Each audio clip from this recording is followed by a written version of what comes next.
আমাদের সভা এখন শুরু হচ্ছে। টেগোর রিসার্চ ইনস্টিটিউট রবীন্দ্র চর্চা কেন্দ্রের প্রতিষ্ঠাতা শোভেন্দ্রনাথ বসু আজ থেকে 60 বছর আগে এই কেন্দ্রের প্রতিষ্ঠা করেছিলেন।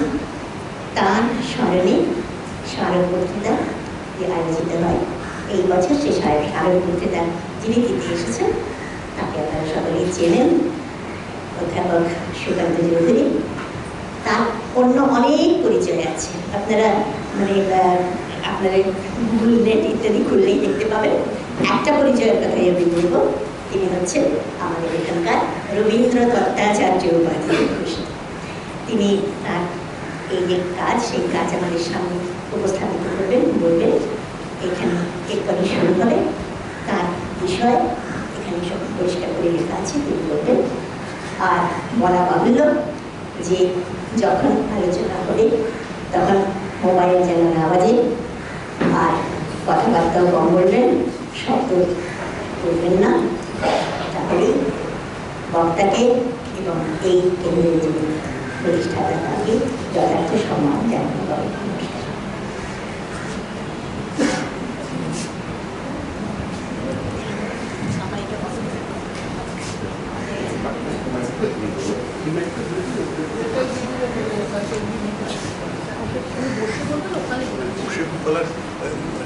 মাইকটাকে নিয়ে আসা যাবে?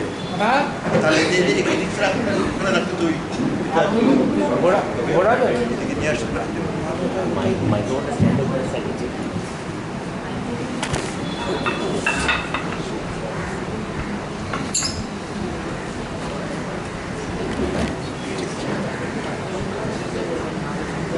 হ্যাঁ, না বুঝতে পারছি। আমি আরো জিনিসটাই আমার কাছে নিয়ে আসতে।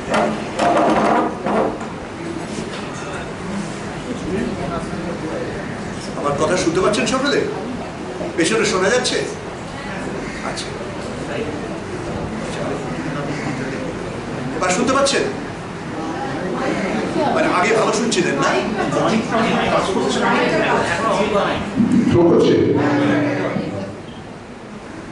এবার ঠিক আছে। আপনাদের সকলকে নমস্কার জানিয়ে শুরু করি। আমি বিশেষভাবে সম্মানিত বোধ করছি আজকে শোভেন্দ্রনাথ বসুর স্মারক বক্তৃতা দেওয়ার জন্য আপনাদের আহ্বান পেয়ে। কারণ শোভেন্দ্রনাথ বসুর সঙ্গে আমার ব্যক্তিগত পরিচয়ের সুযোগ কখনো হয়নি। আমি তাকে চিনি তার কীর্তির মধ্যে দিয়ে। রবীন্দ্রনাথ সম্বন্ধে তার ভাষা, তার ভাষ্য ও গবেষণা অবশ্যই মূল্যবান, কিন্তু সেটাও বড় কথা নয়। সমকক্ষ রবীন্দ্র ভাষ্যকার বেশি না হলেও আর কেউ ছিলেন এবং আছেন। যে অসামান্য কাজটা একমাত্র তিনি করে গেছেন সেটা হলো এই রবীন্দ্র চর্চা ভবন প্রতিষ্ঠা করা। যে কোনো জায়গায় এবং আমাদের দেশে হয়তো কিছু বেশি মাত্রায় কোনো প্রতিষ্ঠান গড়ে তোলা যে কত কঠিন তা আমরা জানি বলেই সচরাচর চেষ্টা করি না, বা ছোট কিছু আয়োজন করতে হিমশিম খেয়ে যায়। তাই শ্রদ্ধা বিস্তৃত বিস্ময়ে অভিভূত হয়ে এই দেখে যে কেউ এমন একটা কেন্দ্রের কথা আদৌ ভাবলেন, তারপর সেটা রূপায়িত করলেন, গড়ে তুললেন এবং এমনভাবে গড়ে তুললেন যে তার তিরোধানের এতদিন বাদেও তা এত সফল, এত প্রাণবন্ত আজকের অনুষ্ঠানে তার সাথে। সেজন্য অবশ্যই সাধুবাদ প্রাপ্য কেন্দ্রের বর্তমান সদস্যদের, শোভেন্দ্রনাথের পরিবারবর্গ থেকে শুরু করে মঞ্জুরাদের কথা বিশেষ করে মনে হয়। কিন্তু এমন একটা কর্মকাণ্ড চালু রাখতে মানুষকে উদ্বুদ্ধ করা, সেটা তো কম কথা নয়। প্রায় 4 দশক ধরে সেই অনুপ্রেরণা তিনি জুগিয়ে চলেছেন। তার স্মৃতির প্রতি ও কীর্তির প্রতি শ্রদ্ধা জানিয়ে, আর অবশ্যই রবীন্দ্র চর্চা ভবনের পরিচালকদের ধন্যবাদ জানিয়ে আমার পাঠ আমি শুরু করছি।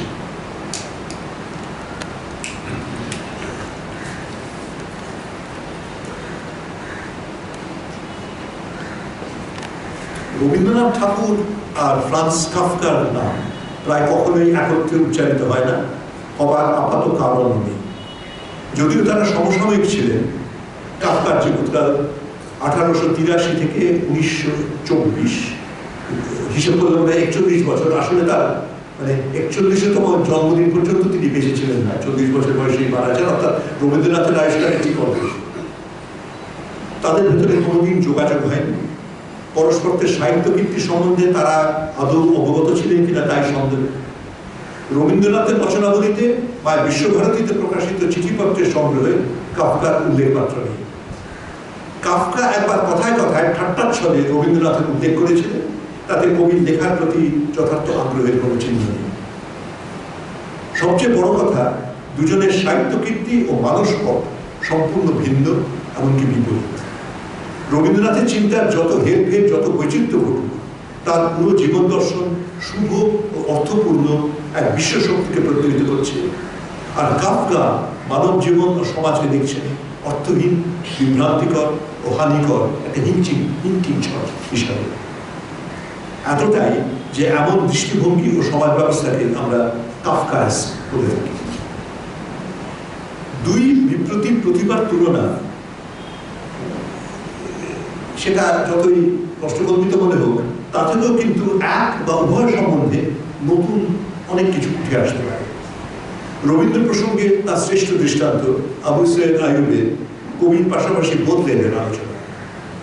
আমি আজ দেখাতে চাই রবীন্দ্রনাথ ও কাফকার মনন ও কল্পনার জগৎ সম্পূর্ণ বিপ্রতিপ্ত নয়, বরং দুইয়ের মধ্যে অনেক অপ্রত্যাশিত মিল আছে।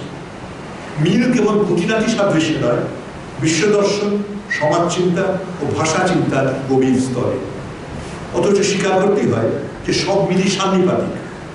ওরাতে যা বললাম, একজন যে আরেকজনের রচনা সম্বন্ধে উৎসাহী বা আদৌ অবগত ছিলেন তারই প্রমাণ নেই। তবে কি এর পিছনে বৈশ্বিক স্তরে কোনো সামাজিক বা রাজনৈতিক হেতু থাকতে পারে, বা সমগ্র মানব জাতির কোনো গুণ মনস্তাত্ত্বিক প্রক্রিয়া, বা আর কিছু? তুলনামূলক সাহিত্য পাঠে এই ধরনের জল্পনাকে সম্মতভাবে আমল দেওয়া হয় না। এক্ষেত্রে কিন্তু না চাইলেও প্রশ্নগুলি মাথা চাড়া দিয়ে ওঠে। একটা বিশদ উদাহরণ দিয়ে শুরু করা যাক। কাফকা মারা যান 1924-এ। তার সবচেয়ে বিখ্যাত উপন্যাসদ্বয় the Trial at the Castle অসম্পূর্ণ রেখে। যেখানে একটা কথা বলা দরকার, উপন্যাস দুটি কাফকার অন্য সব রচনার মতো জার্মান ভাষায় লেখা। তার শিরোনাম অবশ্যই ইংরেজিতে দ্য ট্রায়াল বা দ্য কাসল নয়, হচ্ছে দ্য প্রোটেস এবং দ্য শ্লস। কিন্তু এই জার্মান শব্দগুলিতে আমরা অভ্যস্ত, কোনো অভ্যস্ত প্রচলিত বাংলা অনুবাদও নেই। কাজে আমি আবার তুলনামূলক সাহিত্য পাঠের নীতি লঙ্ঘন করি এই ইংরেজি নামেই এই উপন্যাসগুলির উল্লেখ করে চলব। কাফকার নির্দেশ ছিল এই উপন্যাসগুলি যেন প্রকাশ না করা হয়। সেই নির্দেশ অগ্রাহ্য করে তার বন্ধু ও সাহিত্য কীর্তির রক্ষক ম্যাক্স ব্রম বই দুটি প্রকাশ করেন যথাক্রমে 1925-1926। যে যুক্তিহীন, অর্থহীন, অ্যাবসার্ড কল্পজগতের সঙ্গে কাফকার নাম প্রায় সমার্থক, এই দুটি উপন্যাসে তার পরিপূর্ণ প্রকাশ।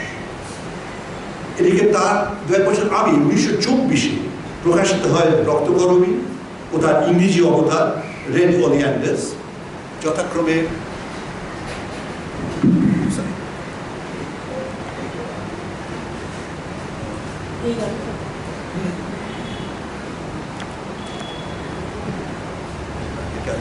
ছোট করতে পারছি না, মানে ছবিতে একটু কেটে যাচ্ছে। এটা হচ্ছে প্রবাসী হওয়াটা আর কি।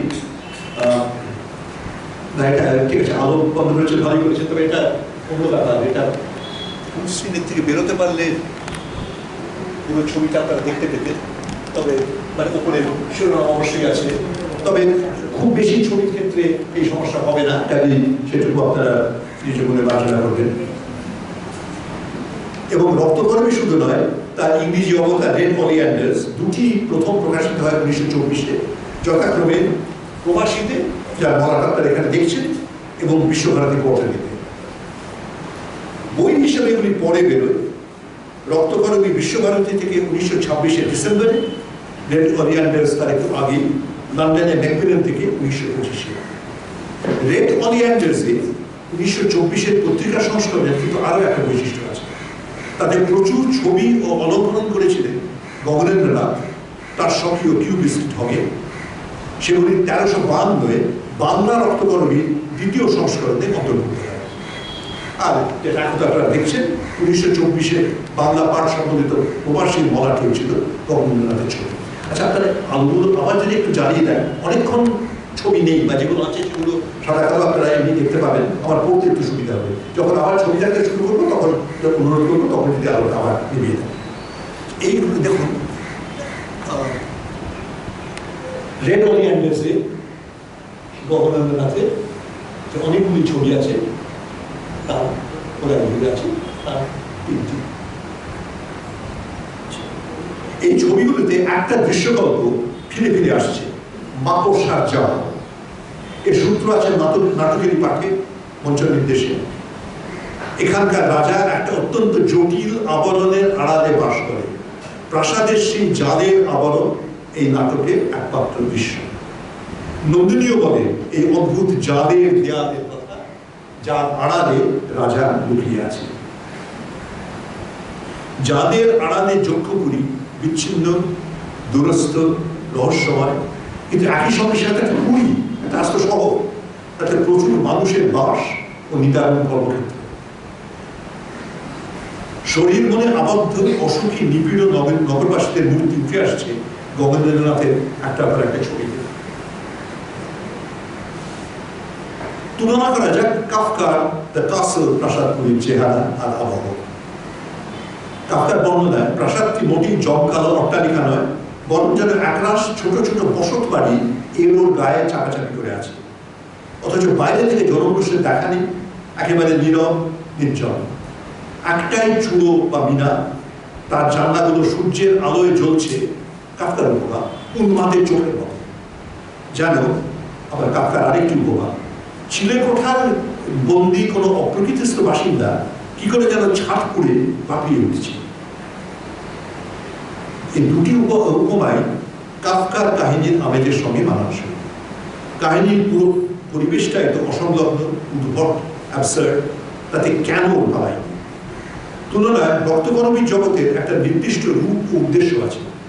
লোভ, শোষণ, স্বৈরাচার এগুলি যতই প্রবল হোক, তার উদ্দেশ্য আছে, তার মানে বোঝা যায়। যেমন যায় তার বিরুদ্ধে নন্দিনী, রঞ্জন, বিশু, কিশোর তাদের প্রতিরোধ। কিন্তু এই বোধগম্য কাঠামোর অন্তরালে ফুটে উঠছে একটা অসংলগ্ন, অর্থহীন আবহের ইঙ্গিত। সত্যি তো এই রাজত্বের তো সে পর্যন্ত কোনো মানে নেই, কোনো লাভ নেই, কোনো উদ্দেশ্য থাকতে পারে না, কোনো সৎ উদ্দেশ্য, ফলপ্রসূ উদ্দেশ্য। এই রাজত্ব কেবল অন্যায় বা অমানবিক নয়, অসার ও অবাস্তব। বিশুপাগলা যেমন বলে, যক্ষপুরে অঙ্কের পর অঙ্ক সার বেঁধে চলেছে, কোনো অর্থে পৌঁছায়। অঙ্কের পর অঙ্কের এই সার বাঁধা অবশ অর্থহীন অস্তিত্ব সম্পূর্ণ নিয়ন্ত্রিত কিন্তু সম্পূর্ণ উদ্দেশ্যহীন আরো স্পষ্ট রূপকের স্তরে কবি পরে তুলে ধরেছেন তাসের দেশে। রক্তকরবী রূপক নয়, সেটা কবি ভূমিকা স্পষ্ট করেছেন। তাসের দেশের ছক্কার একটি উক্তি যথেষ্ট। অর্থের দরকার কি, চাই নিয়ম। কাফকার চরিত্রগুলি বারবার এই কথাই বলছে, আরো ঘুরিয়ে ঘুরিয়ে জটিল করে। দ্য ট্রায়ালের মুখ্য চরিত্র জোসেফ কে আদালতের চিত্রকর, এই বিচিত্র আদালতের চিত্রকর আছে, সচরাচর আদালতে থাকে না, এখানে আছে। এবং সেই চিত্রকর জোসেফ কে বলছে দুটো জিনিসের তফাৎ বুঝতে হবে। একটা হলো যা আইনে প্রতিষ্ঠিত, অন্যটা আমরা বাস্তব অভিজ্ঞতা থেকে যা জানি। এই দুটোকে গুলিয়ে ফেলতে চলবে। দ্য কাসলে জোসেফ কে নিজেই এই কথা বলে। কি প্রথমে দুটো জিনিস তফাৎ করতে হবে। এক, এই অফিসের কার্যকলাপ আর তার সরকারি ব্যাখ্যা। আর দুই, এই যে আমি একটা জলজান্ত মানুষ, অফিসের বাইরে যার নিজস্ব অস্তিত্ব এমনভাবে বিপর্যস্ত হচ্ছে যার অর্থ নেই, ব্যাখ্যা। একটা হচ্ছে ব্যাখ্যার জগৎ, সেসব বিচারে বসার জগৎ, কিন্তু সেটাই প্রবল জগৎ। আর অন্যটা হচ্ছে যেখানে ব্যাখ্যা নেই, এটা হয়তো সত্যের বিচারে সেটাই আদত জগৎ, সত্যিকারের জগৎ, কিন্তু সেটাই হারিয়ে যাচ্ছে, মিলিয়ে যাচ্ছে। কাফকার দৃষ্টিতে মানুষের অস্তিত্ব পুরোপুরি এই বিভ্রান্ত, দুর্গত, দুঃস্বপ্নে আবদ্ধ, তা থেকে পরিত্রাণের পথ নেই। রবীন্দ্রনাথ কিন্তু পথ দেখাচ্ছে, দেখানোই তার রচনার উদ্দেশ্য। রক্তকরবী আর তাসের দেশ দুই নাটকেই দুর্দম মানবিক শুভ শক্তি অমঙ্গলকে কেবল পর্যদস্ত করছে না, আরো ইতিবাচক ভাবে জয় করছে, আত্মস্থ করে নিজের মধ্যে রূপান্তর ঘটিয়ে সার্থক করে তুলছে।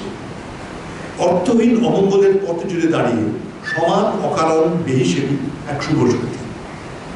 নন্দিনী স্মৃতিতে রক্তকরবীর মঞ্জুরি থেকে গোকুল জিজ্ঞেস করে ওর মানে কি? নন্দিনী জবাব দেয় ওর কোনো মানেই নেই। এই তো সেই অপ্রয়োজনের আয়োজন শিল্প সাহিত্যের চালিকা শক্তি হিসেবে রবীন্দ্রনাথ বারবার যা উল্লেখ করেছে। এই বাক্যবদ্ধটা অপ্রয়োজনীয় আয়োজন, এটা আছে সাহিত্যের তাৎপর্য প্রবন্ধ। রাজার বিরুদ্ধে রঞ্জনের প্রতিরোধের একটা বড় উপাদান তার হাসি আর গান। কোদাল ঢুকে নাচ গানের জোয়ারে সে খনির ভেতরে খোদাই কাঁদে মাতিয়ে খেপিয়ে তোলে। সেই হাসি অন্য সুরে কিন্তু একই প্রাণদায়ী তাৎপর্য নিয়ে ফিরে আসে তাসের দেশে। রক্তকরবীর নন্দিনীর চেয়ে এক ধাপ এগিয়ে সেখানে রাজপুত্র বলতে পারে হাসির তো একটা অর্থ আছে, কিন্তু তোমরা যা করছিলে তার অর্থ নেই। পুরো রবীন্দ্র রচনাবলীর যদি কোনো সার্বিক গতিমুখ থাকে তা এই পরিপূর্ণ অর্থবহতার দিকে। চাইলে এখানেই আমি আমার নিবন্ধের মোড় ঘুরিয়ে কাফকাকে হয় ভুলে গিয়ে নয়তো নিছক বিপ্লবী অবস্থানে রেখে রবীন্দ্র সাহিত্যের এই মহান তাৎপর্য অনুসরণ করতে পারতাম, কিন্তু আজ সেটা আমার উদ্দেশ্য নয়। আজ আমি দেখাতে চাই সেই অর্থবহতার সন্ধানে কবি কত অর্থহীন, অস্ফুট, অসংহত মনোভূমিতে মানবিক ও বৌদ্ধিক নৈরাজ্যের সাগরে পাড়ি দিয়েছে, উপরন্তু সেই অভিধানে আর কি নতুন তত্ত্বের সন্ধান দিয়েছে। আমার মনে হয়েছে এটা বুঝতে কাফকার সৃজনকে পাশাপাশি রাখতে আমরা লাভবান। হীন প্রাণক্ষয়ী বাস্তবকে রবীন্দ্রনাথ কখনো অস্বীকার করেন। দুঃখের দেখেছি নিত্য, পাপের দেখেছি নানা ছলে। কিন্তু দুঃখ পাপকে স্থির দৃষ্টিতে দেখা এক জিনিস, আর অমঙ্গলের প্রকোপে দৃষ্টি ঝাপসা হলে নৈতিক, বৌদ্ধিক, এমনকি বাস্তব চেতনা উদ্বেলিত হলে সেটা অন্য জিনিস। সেই আলোড়ন রবীন্দ্রনাথের অনেক রচনায় ছাপ রেখে যাচ্ছে, বিশেষত তার শেষ পর্যায়ের কবিতা। কিছু দৃষ্টান্ত মর্মস্পর্শী হলেও যুক্তি বা নীতির বিচারে সহজ হত। ঢাকিরা ঢাক বাজায় খালি দিলে সেই কবিতায় অপহরণ, ধর্ষণ আর খুনের শিকার মেয়েটির কথা ভেবে কবি শুধু নৈতিক নয়, বৌদ্ধিক ব্যাখ্যার সান্ত্বনাটুকু তিনি খুঁজে পান। শাস্ত্র মানা আস্তিকতা ধুলোতে যায় উড়ে, উপায় না এলে নাই প্রতিকার, বাজে বাতাস জুড়ে। আরো সার্বিক পাপ আর অনাচারের রূপ ফুটে উঠেছে অন্যান্য কবিতায়। বিথিকায়, প্রলয় ও কলুষিত কবিতায় তার ধ্রুবতারাহীন অন্ধকূল এই বাক্যবন্ধটি প্রলয় কবিতা থেকে নেওয়া, কিংবা নবজাগতের প্রায়শ্চিত্তে গুপ্ত গুহার কালো নাগিনীর দলের হাসপাতালে। এই আত্মকল্পনার চূড়ান্ত প্রকাশ তারিখের দিক থেকে একটু আগেই প্রান্তিকের 17 নম্বর কবিতায় তৎকালীন বিশ্ব সংকটের বর্ণনা। দেখিলাম একালের আত্মঘাতী মূঢ় উন্মত্ততা, দেখুন সর্বাঙ্গে তার বিকৃতির কদর্য বৃদ্ধি। কেবল মানব শক্তি নয়, বিধাতার সৃষ্টি অভিপ্রায় আছে অকারী, অর্থহীন অনাচার মানুষকে জর্জরিত করে। পীড়নের যন্ত্রসালে কোথা শির সুরজত হতেছে জর্জরিত, কোথা ক্ষত রক্ত উৎসারিছে। বিধাতার প্রচন্ড মত্ততা কেন এ দেহের বিভ্রাণ্ড ভরিয়া রক্তবর্ণ প্রলাপেলে অশ্রু স্রোতে করে বিপ্লব। আরো বড় কথা, মানব দেহে এই অনর্থক যন্ত্রণা এক সৃষ্টিব্যাপী অপূর্ণতা ও অনর্থের প্রকাশ। রোগশয্যার 9 নম্বর কবিতায় কবি আবাহন করছেন সৃষ্টির ধ্যানে বসা প্রাচীন তপস্বীকে। বোবা তুমি, অন্ধ তুমি, পঙ্গু উঠিতেছে কালি নিদ্রার অতল মাঝে আত্মপ্রকাশের ক্ষুধা।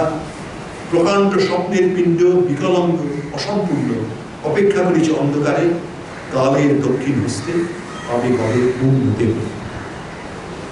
আদৌ যে পূর্ণদেহ পাবে তা নিশ্চয়তা নেই। রোগশয্যার 11 নম্বর কবিতায় যেন ডারউইনের বিপত্তবাদ আর প্রাকৃতিক নির্বাচন, ন্যাচুরাল সিলেকশন, তার তত্ত্ব মনে রেখে কবি বলছেন সৃষ্টি প্রক্রিয়ার সেই দারুণ অক্ষমার কথা, যাতে দৃষ্টির অতীত ত্রুটি করিয়া ভেদন, সম্বন্ধের দৃঢ় সূত্র করিছে ছেদন। অনেক সৃষ্টিটা মিলিয়েও যাচ্ছে, বাতিল হয়ে যাচ্ছে। শেষ বিচারে এই দারুণ ভাবন ঘটছে পূর্ণেরই আদেশে। কিছু জিনিস বাতিল হচ্ছে যাতে বাকিগুলো একটা পরিপূর্ণ রূপ পেতে পারে। কিন্তু এই রোগশয্যার আগেই নবজাতকের একাধিক কবিতায় কবি ভীতি প্রকাশ করছেন যে সৃষ্টির প্রক্রিয়া তার সত্তায় সংহত হয়েছে, কিন্তু আবার কি ছিন্ন হয়ে যাবে সূত্রটা? রূপহারা গতিবেগ বেদের জগতে চলে যাবে বহু কোটি বৎসরের শূন্য যাত্রাপথে। শুধু কবির ব্যক্তি আমি নয়, বিধাতার বৃহত্তর আমিও সেভাবে বিলুপ্ত হই। তারপরে ভাবি, এ অজ্ঞেয় সৃষ্টি আমি, অজ্ঞেয় অদৃশ্যে যাবে না। অসীম রহস্য নিয়ে মুহূর্তের নিরর্থকতায় লুপ্ত হবে নানা রঙার জলবিন্দুরায়। শুভ শক্তির যদি জয় হয়, তা দেখা দিতে পারে কালো ভৈরবের, আবার বাক্যটা অবসর করছি, শুভ শক্তির যদি জয় হয়, তা দেখা দিতে পারে কেবল কাল ভৈরবের ভয়ঙ্কর বিধ্বংসী রূপে নয়, অস্থির অসংলগ্ন এমনকি আক্ষরিক অর্থেই উন্মাদ রূপে। পাপের এ সঞ্চয় সর্বনাশের পাগলের হাতে আগে হয়ে যাক হয়। দেখা যাচ্ছে তার শেষ পর্যায়ের কবিতায় কবি বারবার নানা ভাগে নানা প্রসঙ্গে ফিরে আসছেন এই পাগলামিতে, এই নিরর্থকতার ধারণা। পুরোদস্তুর অ্যাবসার্ডিজম কখনো রবীন্দ্র রচনায় পাওয়া যায় কিনা তা তর্কের বিষয়, কিন্তু তার চিন্তাক্ষেত্রে অ্যাবসার্ডিস্ট চেতনা রীতিমতো একটা স্থান আছে, তা স্বীকার করতে হবে। ধূমকেতু মাঝে মাঝে হাসি ছাটায়, তুলোক ঝাঁটিয়ে দিয়ে কৌতুক পাঠায়। অতিবিদ্য মেটাফিজিক্যাল স্তরে অ্যাবসার্ডিজমের এমন উপস্থিতি বড় বেশি দেখা যায়। এখানে একটা বড় প্রশ্ন, ভাষা তো বহির্জগৎকে ইঙ্গিত করে, শব্দের সংকেত দিয়ে বহির্বাস্তবকে প্রতিফলিত করে। উইটগেনস্টাইনের একটা চিন্তা এখানে প্রাসঙ্গিক। একাধিক জায়গায় উইটগেনস্টাইন বলছেন, বহির্বাস্তবের গঠন প্রণালী আদ্যপান্ত যুক্তির নিকটে বাঁধা। অতএব সেই জগৎ নিয়ে আমাদের চিন্তা বা উপলব্ধি হতেই হবে যুক্তিবদ্ধ বা যুক্তিভিত্তিক, এবং সেই চিন্তার বাহন বা আধার যে ভাষা, সেটাও তাই হতে হবে যুক্তিবদ্ধ। লজিক্যাল ফিলসফি করেছে উইটগেনস্টাইন বলছেন, যুক্তি বহির্ভূত জগৎ ভাষায় প্রকাশ করা যায় না। ইংরেজি তর্জমায়, we cannot say what an illogical world would look like. এখানে সেই শব্দটা ব্যাখ্যা করে আছে, italics. We cannot see what an illogical world would look like. এটা ভাষায় প্রকাশ করা অসম্ভব। It is impossible to represent in language anything that contradicts logic. কিন্তু যদি ওই যে সেই বাস্তব জগৎটার কথা উইটগেনস্টাইন বলছেন, যদি আমরা ভাবতে শুরু করি যে সেই যুক্তিবদ্ধ কাঠামোটাই, দুনিয়ার সেই যুক্তিবদ্ধ কাঠামোটাই আলাদা হয়ে পড়ছে, ভাষা তাহলে কতটা যুক্তিবদ্ধ থাকতে পারে, কতটা অর্থপূর্ণ। কাফকার আত্মবাক্যের সংগ্রহে, কাফকার অনেক ছোট ছোট রচনা আছে, তার বেশিরভাগ রচনাই তো অসম্পূর্ণ থেকে গেছে। তার ভিতরে তার আরেকটা রচনা, সেটাও তার মৃত্যুর পরে ম্যাক্স ব্রডলি প্রকাশ করে, যেটা ইংরেজি অনুবাদে সেটা নাম হচ্ছে the great wall of China. সেই যে বইয়ের ভেতরে সেই গল্পটি রয়েছে, তার সঙ্গে আরো ছোট বড় অনেক টুকরো রচনা তার আছে। তার একটা হচ্ছে কালেক্টেড অ্যাফোরিজমস, মানে সংগ্রহ করা আপ্তবাক্য, সংকলিত আপ্তবাক্য। এখন সেই সংকলনটাও মাত্র কয়েক পাতা, হয়তো 15-20 পাতা, আর এক একটি আপ্তবাক্য তো দু একটা বাক্যে অ্যাফোরিজম আর কত বড় হবে। তো সেখানে একটা আপ্তবাক্যকে 47 নম্বরে একটা ছোট্ট গল্প তিনি বলছেন, একটা রূপক। যে কিছু লোককে বলা হলো, তোমরা কি হতে চাও? তোমরা কি রাজা হতে চাও না রাজার দূত হতে চাও? এখন ছেলে মানুষের মতো ছুটাছুটি করার আকর্ষণে তারা সকলেই বললো যে তারা রাজার দূত হতে চায়। রাজা হতে চায় তা কেউ বলল। তারপর দূত হয়ে তারা দিক বিদিক ছুটে পাড়ি বার্তা বহন করতে লাগে। সেখানে প্রশ্ন হচ্ছে, কিসের বার্তা? রাজদূতের বার্তার উৎস তো রাজার অভিপ্রায়, রাষ্ট্রের প্রয়োজনে। রাজাই যদি না থাকে, রাজদূত কি সংবাদ বহন করবে? ফলে তাদের বার্তাগুলো হয়ে দাঁড়ালো একেবারে নিরর্থক। এই বিশ্ব সৃষ্টির যদি কোনো মানে না থাকে, তাহলে যে ভাষায় সেটা আমরা বর্ণনা করবো, সেটাই বা কিভাবে অর্থপূর্ণ হবে? এই অবস্থায় এক একটা শব্দের আলাদা আলাদা আবিধানিক অর্থ থাকতে পারে, কিন্তু তাদের কোনো সমষ্টিগত তাৎপর্য তো থাকতে পারে না। বাঁধুনি আলগাভাবে ভাষায় আসে এক নতুন উদ্যান খেয়ালি সৃষ্টিশীলতা। এইভাবে সবচেয়ে সমৃদ্ধ অভিব্যক্তি রবীন্দ্রনাথের লেখা হয়তো জন্মদিনে 20 নম্বর কবিতা। মনে ভাবি দিয়েছি যেন অসংখ্য ভাষার শব্দরাজি ছাড়া পেল আজি, দীর্ঘকাল ব্যাকরণ দুর্গে বন্ধ রহি, অকস্মাৎ হয়েছে বিদ্রোহী, নিয়েছে অবুদ্ধি লোকে অবদ্ধ ভাষণ, ছিন্ন করি অর্থের শৃঙ্খল পাশ। মনে হতে পারে ভাষার এই ভূমিকা তো রবীন্দ্রনাথের নতুন নয়। এই যে ভাষা শূন্য অর্থহারা উচ্চারণ, এই যে শব্দগুলো, এই বাক্যবদ্ধটা ভাষা শূন্য অর্থহারা, এটা তো এই জন্মদিনে বা রোগসজ্জার কবিতা নয়, এটা আমরা পাচ্ছি প্রায় 4 দশক আগে ভাষা ও ছন্দ কবিতাতে। ও সেখানে বলা হচ্ছে এই ভাষা শূন্য অর্থহারা উচ্চারণ সারা বিশ্বচরাচর জুড়ে ধ্বনিত হচ্ছে। কিন্তু সেই ভাষা ছিল মহামন্ত্র, প্রকৃতির ঐক্যতানে দেবতার সামগীতি। আর এখন এইখানে তিনি জন্মদিনের এই কবিতা যে ভাষার কথা বলছে, সেটা বিবিধ সৃষ্টির সাথে না রাখে একান্ত তার মিল, বিধির সৃষ্টির সাথে। বরং এই ভাষাটা কিরকম, তাই দিয়া বুদ্ধি অন্নমনা করে সেই শিল্পের রচনা, সূত্র যার অসংলগ্ন স্খলিত শিথিল, যেমন মাতিয়া ওঠে 10-20 কুকুরের ছানা, এ ওর ঘাড়েতে চড়ে কোনো উদ্দেশ্যেই নাই মানা। মনে মনে দেখিতেছি সারা বেলা ধরি, দলে দলে শব্দ ছোটে অর্থ চিহ্ন করি, আকাশে আকাশে যেন বাজে আগুন পাগুন ঘোড়া সাজে। কবির এই মাধ্যম ভাষা আবার ভাষা নয়, অর্থহীন তবু অর্থবহ, অর্থের ধারণাটা যেন পাল্টে যাচ্ছে। কবি এখন ভাষাকে দেখছেন এক নতুন দৃষ্টিতে, আক্ষরিক অর্থে দৃষ্টিতে।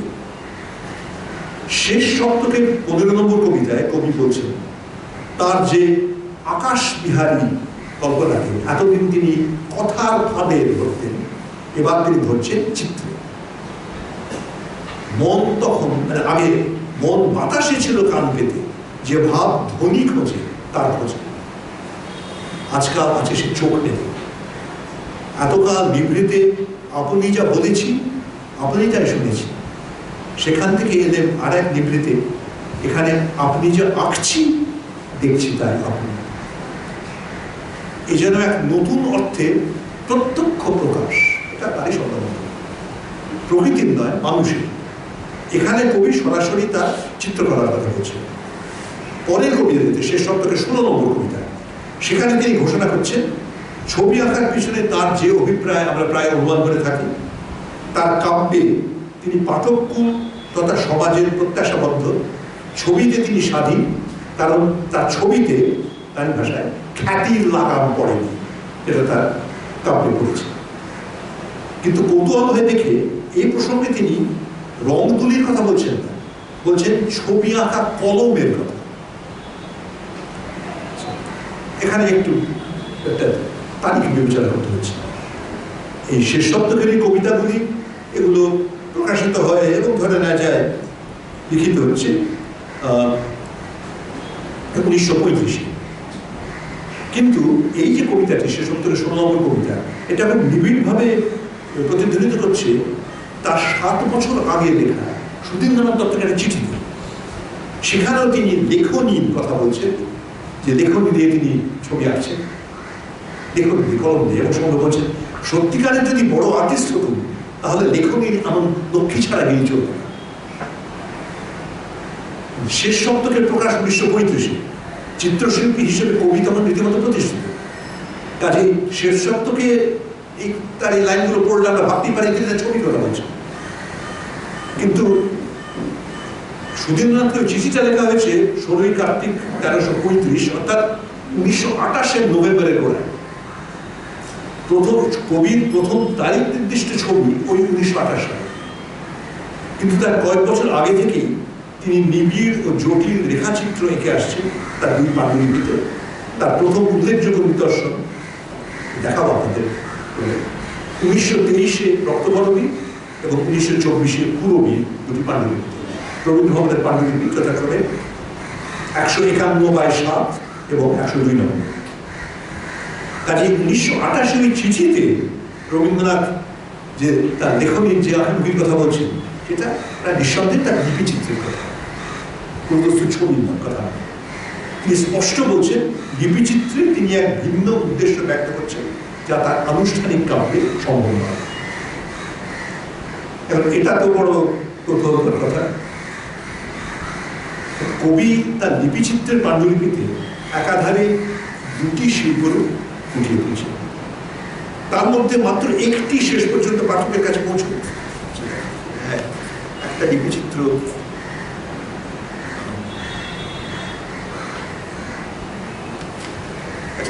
অনেক দূর বুঝতে হবে।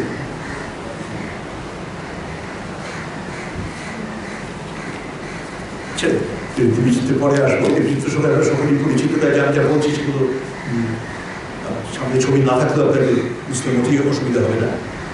আপনার নিজেদের মনে আরো চিন্তা ফুটে উঠবে নিশ্চয়ই তার থেকে,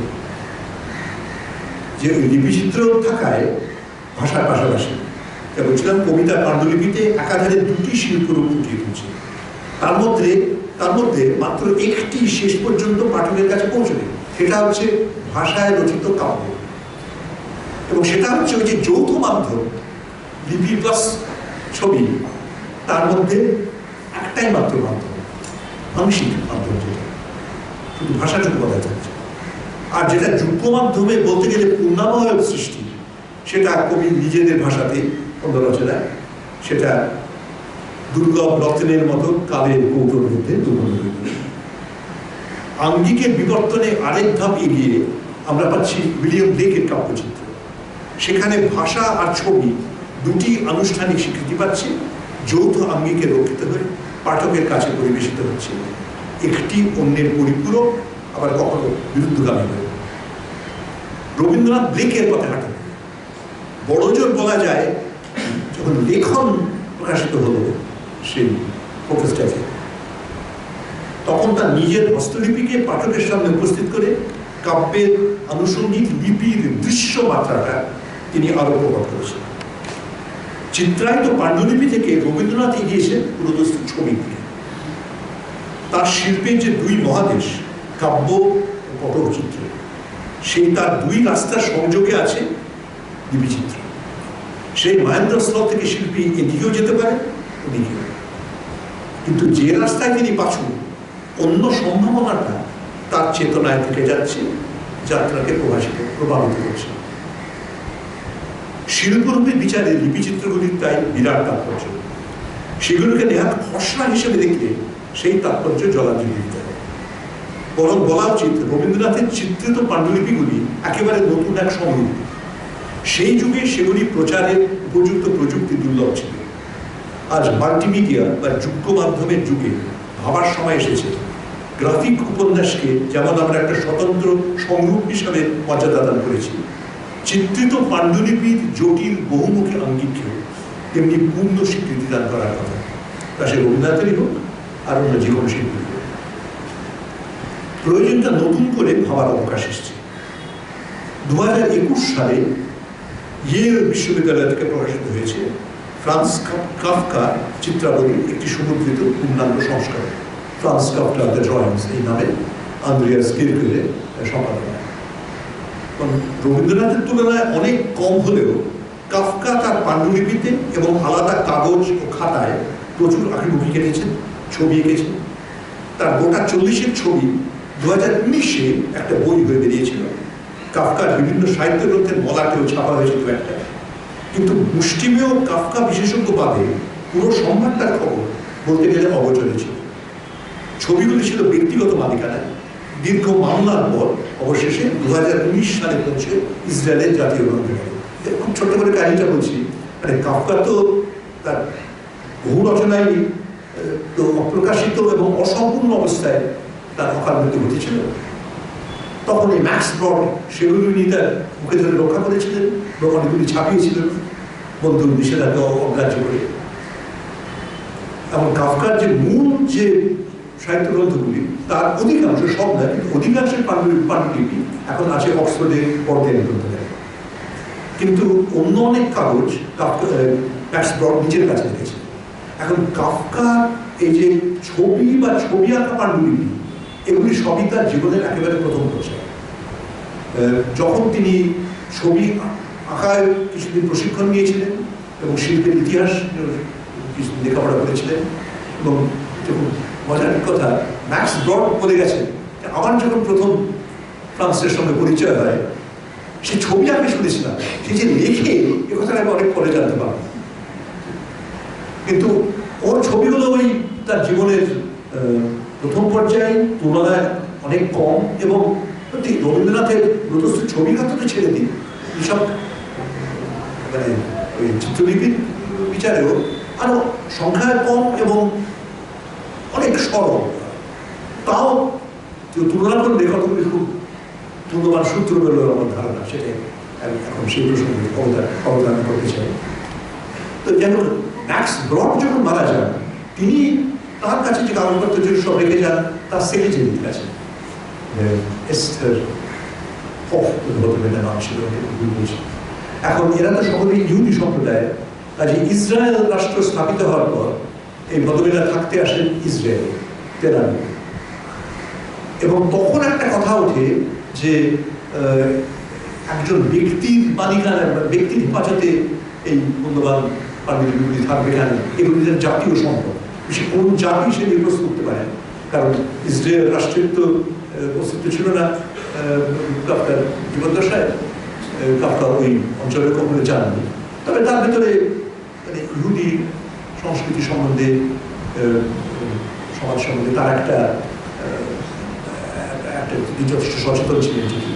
যাই হোক, এ নিয়ে মামলা হয় ইসরায়েলের সুপ্রিম কোর্টে, এবং সেই মামলার রায় অনুসারে শেষ পর্যন্ত যা বললাম, মাত্র 2019 সালে এই কাগজপত্র সব জমা পড়ে জেরুজালেমে ইসরায়েলের জাতীয় গ্রন্থাগারে। সেই তুলনায় এই বইটা বলতে হবে খুব তাড়াতাড়ি বেরিয়েছে 2021 সালে। হতে পারে যে তার যে সম্পাদক যিনি আন্দ্রেয়াস কেরকেল, তিনি এর আগেই কাজ শুরু করেছেন, হয়তো ব্যক্তিগতভাবে তিনি কোনোভাবে নাগালে পেয়েছিলেন কাগজপত্র। যাই হোক, এখন এই দুই শিল্পীর এই যে লেখা শিল্প যেটা, এটা একটু তুলনা করা যায়। তবে প্রথমে একটা কথা বলে নিতেই হবে, অনেক মিল আছে অবশ্যই, সেজন্য আমার মনে হয় সেই তুলনা করাটা সার্থক হতে পারে, কিন্তু অমিলও তো প্রচুর আছে, থাকতে বাধ্য।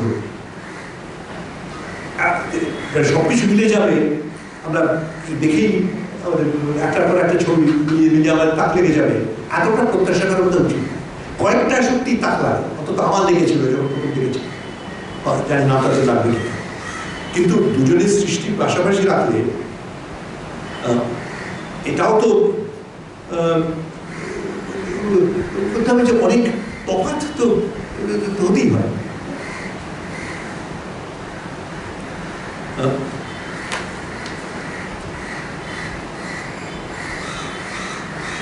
বরং এটা হয়তো বলা চলে যে সাদৃশ্যটা যেখানে খুব প্রকট, নজর কাড়া, তো সত্যি দেখে তাক লেগে যায়, অত সন্দেহ তো মানে যে এটা কাকুতায় এতটা কাছাকাছি দুই দেশের, দুই বলা যেতে পারে দুই যুগেরই, যদিও তার সাঁতারকে দিতে ঠিক তা নয়, এতটা মিল থাকতে পারে, কত দৈবাত এসে গেছে। বরং যে ছবিগুলি স্বভাবতই কিছুটা পৃথক, দুজন শিল্পী নিজের নিজের মতো করে কিছু এঁকেছেন, কিন্তু সেখানেও তাদের ছবি একটু গভীরে প্রবেশ করলে দৃষ্টি ও কল্পনার সাদৃশ্য যেন আমাদের আরো বেশি করে ভাবিয়ে দিতে পারে। যেমন এবার আলোগুলো এই সামনে একটা রেখে যদি বাকি কারণ বিশেষত কাফকার ছবিগুলি সবসময় খুব স্পষ্ট নয়, অনেকগুলি পেন্সিলে আঁকা, খুব ভালো কাগজে আঁকা নয়, এবং সেভাবে যত্ন করে রক্ষিত হয়। আচ্ছা, এই দুটি ছবি, এটাই এবং এরপরে যে কটা ছবি, যে স্লাইড আমি দেখাবো, প্রত্যেক ক্ষেত্রে বাঁ দিকে কাফকার ছবি, ডান দিকে রবীন্দ্রনাথের। আপনার দেখে বুঝতে পারবেন, তাও বলে দেবেন। ছবিগুলো তো আপাত উদ্দেশ্যিত মনে হয় বেশ আলাদা, এবং মিডিয়ামের দিক দিয়ে অবশ্যই আলাদা, কিন্তু একটু দেখলে বোঝা যায় উভয় শিল্পী দেহের একই ভঙ্গি থেকে আকৃষ্ট হয়েছে এবং নিজের নিজের মতো করে ছবিতে তুলে ধরার চেষ্টা করেছে। আঙ্গিক বা শৈলীর দিক দিয়ে দুজনের কিছু মৌলিক পার্থক্য অবশ্যই আছে, থাকতে পারবো। কাফকার ছবিতে মানুষগুলি প্রায় সর্বদা গতিশীল, চলমান। রবীন্দ্রনাথের মানুষ ও অন্যান্য প্রাণী আরো অনেক বেশি স্থির বা স্থিত। কাফকার অধিকাংশ ছবি রেখাচিত্র, সাদা কাগজে আঁকা, পাণ্ডুলিপিতে নয়। সত্যিকারের চিত্রলিপি কাফকার কিন্তু খুব কম, দুটাতে দেখা হতো, প্রায় নেই। এবং সেক্ষেত্রে একটা কথা বলে দেওয়া দরকার, আপনারা এই অনুষ্ঠানে যে ঘোষণাপত্র পেয়েছিলেন সেখানে আমার আজকে প্রতিবেদনের যে চুম্বক দেওয়া ছিল সেটার সঙ্গে আমি যা বলছি সেটা কিন্তু পুরোপুরি মিল দেয়। কারণ প্রাইজে হয় সব ক্ষেত্রে ওই চুম্বকটা আগে লেখা হয়, নিবন্ধনটা লেখা হয় পরে, এবং সবটা ফুটিয়ে পড়ে লিখতে গিয়ে আমি দেখলাম যে ওখানে যে লিখেছিলাম মিলে যাচ্ছে মোটামুটি, কিন্তু সবকিছু একেবারে মিলছে না।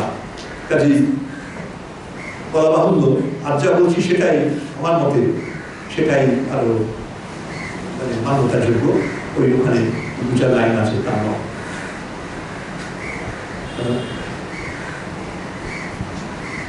রবীন্দ্রনাথ আরেকটা তফাৎ দুজনের মধ্যে। রবীন্দ্রনাথ যেহেতু পাণ্ডুলিপিতে কিছু লিখে তারপরে সেটা কেটে তার উপরে ছবি বা নকশা এঁকেছেন, মানে এক প্রস্থ কালির উপরে আরেক প্রস্থ কালি পড়েছে, 3 প্রস্থ কালি পড়েছে, মানে একটার পর একটা। ফলে চিত্রগুলি আরো ঘন দেয় এবং ক্রমশ শিল্পীকে নিয়ে যায় পুনরস্তু রঙিন ছবির দিকে। কাফকা কোনোদিন রঙিন ছবি এঁকেছেন বলে আমি জানি না। কাফকার রেখা নির্ভর ছবিগুলি কখনো সরল রেখার বিন্যাস, কখনো বক্ররেখা, কেটে নিয়ে। রবীন্দ্রনাথের বক্ররেখা কম থাকলেও ওই স্থিতি আর ঘনত্বের জন্য সেগুলিও একটা জ্যামিতিক রূপ নেয়, যেন কিউবিজমের আবহে, অন্তত কিউবিজমের কিছুটা ছায়াপাত করেছে এরকম মনে হয়। মৌলিক গঠন ও ভাবনায় যথেষ্ট মিল থাকলেও প্রত্যেকের ছবির মেজাজ সহজ। কাফকার দুটি স্কেচে দেখুন, এখানে দুটি স্কেচই কাফকা, মানে একই নকশার রকম ফেলে উপরের ছবিতে যা হচ্ছে একটা গতিশীল মানুষ এভাবে ঝুঁকে সামনে পড়ে ছুটে এগিয়ে যাচ্ছে, নিচের ছবিটায় সেই অবয়বটাই বদলে হয়ে যাচ্ছে পাখিতে, এবং সেই পাখিটা যেন মনে হচ্ছে বসে আছে, বাসায় বসে থাক, বন্ধুটা বসে থাকে। কিন্তু দুটো ছবি কম্পোজিশনে কিন্তু একটা মিল আছে, একটাই আরো বাড়িয়ে অন্যটায় আমরা পৌঁছেছি। এখন এর পাশাপাশি দেখুন, পাশাপাশি এটা আমি দেখাতে পারছি না, পরে দেখাতে হচ্ছে রবীন্দ্রনাথের দুটো ছবি। হ্যাঁ, এখানে দুটোই স্থির, তাদের ঘনত্বই যেন স্থিরত্বের মাত্রা বাড়িয়ে দিচ্ছে। তবু কম্পোজিশনের একটা মিল কিন্তু আছে। আর সেই সঙ্গে রবীন্দ্রনাথের কয়েকটি পাখির ছবি দেখলে এগুলি চিত্রলিপি, দুই শিল্পীর কল্পনার মিল ফুটে ওঠে। এই কাফকার পাখিটা দেখুন, আর রবীন্দ্রনাথের চিত্রলিপিতে এরকম অনেকগুলি অনেক পাখি আছে। আরো বুঝলে ওই কাফকার ছবির কাছাকাছি আরো হয়তো কিছু পাওয়া যাবে। আমি কিছু বুঝেছি, তবে হতে পারে আরো কোথাও আছে। কিছু সাদৃশ্য সত্যি চমকে দেওয়ার মতো, যেমন ধরুন এটা আমাদের অতি পরিচিত রবীন্দ্রনাথের মনোগ্রাম সিলটি একটা অপ্রত্যাশিত একটা ছকের মিল পাওয়া যাচ্ছে কাফকা ওই বাদিকের নকশা, এবং আরো স্পষ্ট হচ্ছে যে এই নকশাটার মূলে আছে মানব আকৃতি, যেটা রবীন্দ্রনাথের ওই মনোগ্রামে অতটা স্পষ্ট নয়।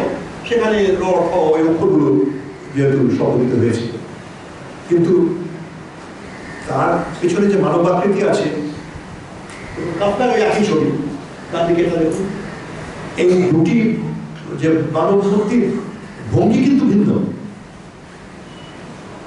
কাফকার ওই যে মূর্তিগুলো জয় করুন আর কি, সে দাঁড়িয়ে আছে, পা দুটো করে ছড়িয়ে। রবীন্দ্রনাথের মূর্তি বসে আছে, কিন্তু কম্পোজিশন আমার ত্রিভুজাকৃতি কম্পোজিশন এটা মিলে যাচ্ছে। আর এর থেকে মানে মাঝে নিশ্চয়ই কতগুলি ধাপ আছে, একটা হুবহু সরাসরি চলে আসছে আমি বলছি না, কিন্তু একটা কোথায় শিল্পীর মাথায় একটা ছক যেন রয়ে গেছে, বারবার তাদের তিনি ফিরে আসছেন বৈচিত্র্য ঘটিয়ে, এরকম মনে হতে পারে।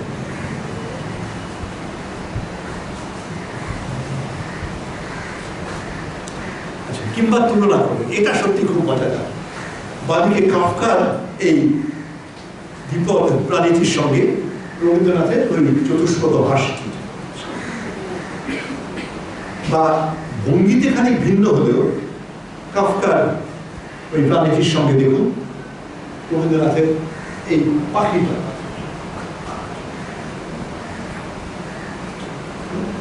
আবার রবীন্দ্রনাথের এই পাখিটার ভঙ্গি কিন্তু কাফকার একটা স্কেচের মানুষের সঙ্গে মিলে যাচ্ছে, বেশ কাটে দিয়েছে।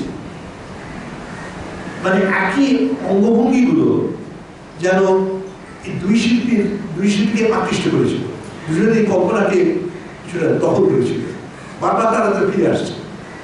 বিষয়বস্তু আলাদা, কোথাও মানুষ, কোথাও পাখি, কোথাও অন্য কিছু বা কোনো কিছুই নয়, মানে বিমূর্ত কিছু।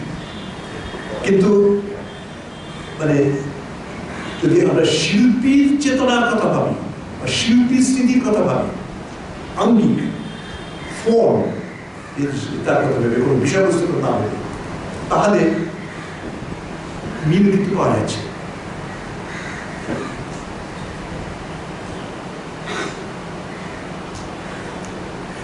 কিংবা তুলনা করুন দুই শিল্পীর এই দুটি ছবি, বাদিকে কাফকার, ডানদিকে রবীন্দ্রনাথ, দুটোই হচ্ছে দুটো করে পাখির অবয়ব মিলিয়ে একটা রূপ। যাই ভালো করে দেখবেন যে দুটো ছবিতেই দুটি করে পাখি আছে, দুটো মাথা। কাফকার চিত্রে মোটামুটি স্পষ্ট, একটা যদিও নিচে, আরেকটা রবীন্দ্রনাথের চিত্রে আরেকটু খুঁটিয়ে দেখতে হয়। আর মুশকিল হচ্ছে যে এখানেও মানে ওই একটা ওপরটা মানে মাথা কাটা গেছে। আর আরো যেটা মজার কথা, দুই শিল্পী কিন্তু তাদের এই যে ডবল পাখি এই রূপটা তারা যেন অনুমান করছেন বা কল্পনা করছেন খানিকটা আসবাবের মতো করে। দেখুন দুটো যেন চেয়ারের একটা আকৃতি দিচ্ছে দুটো ছবি।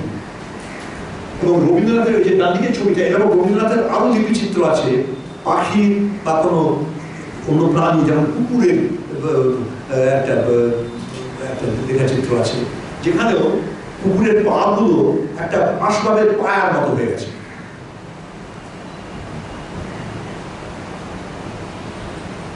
কাফকা খুব একটা হ্যাচিং ব্যবহার করেন, রবীন্দ্রনাথ প্রচুর করেছেন তার লিপিচিত্রে, কারণ তার অনেক কিছু কাটাকুটি করতে হচ্ছিল, তো কাটাকুটির জন্য তিনি হ্যাচিং ব্যবহার করেছেন। কিন্তু কাফকা এই ছবিটা দেখুন, এটা খুবই অস্পষ্ট, আপনারা যারা পিছনে বসে আছেন ওদের কিছুই দেখতে পাচ্ছেন না, তবু যেটুকু পাচ্ছেন। এখন এটা ঠিক হ্যাচিংও না, এটা যে ঠিক কিভাবে কাফকা ছবিটা করেছেন আমি বলতে পারছি না। মানে এটা একটু যেন একটু করে রসের কিছু কায়দা আছে, আমি জানি না এটা ঠিক কিভাবে উনি ফুটিয়ে তুলেছেন। কিন্তু এখানে দেখা যাচ্ছে যে যেন একটা মানে ঘাস পাতা মাটি একটা স্তূপের মধ্যে থেকে দুটি পাখি মাথা তুলে আছে। আবার এই প্রজেক্টের কন্ট্রোলের জন্য এই যে পাখি গলাটা আপনারা দেখতে পাচ্ছেন তার মাথাটা আছে কিন্তু পুরোপুরি এই ছবিতে দেখা যাচ্ছে। আচ্ছা দেখি যদি রিডিউস করতে পারতাম তাহলে দেখতে পেতেন। আপনার হয়তো অনেকে এই ছবিটা আপনার যদি পরিচিত নয় সম্ভবত, তবে আমার কথাটা মেনে নিন যে একটা মাথা বাসির পাখিটা।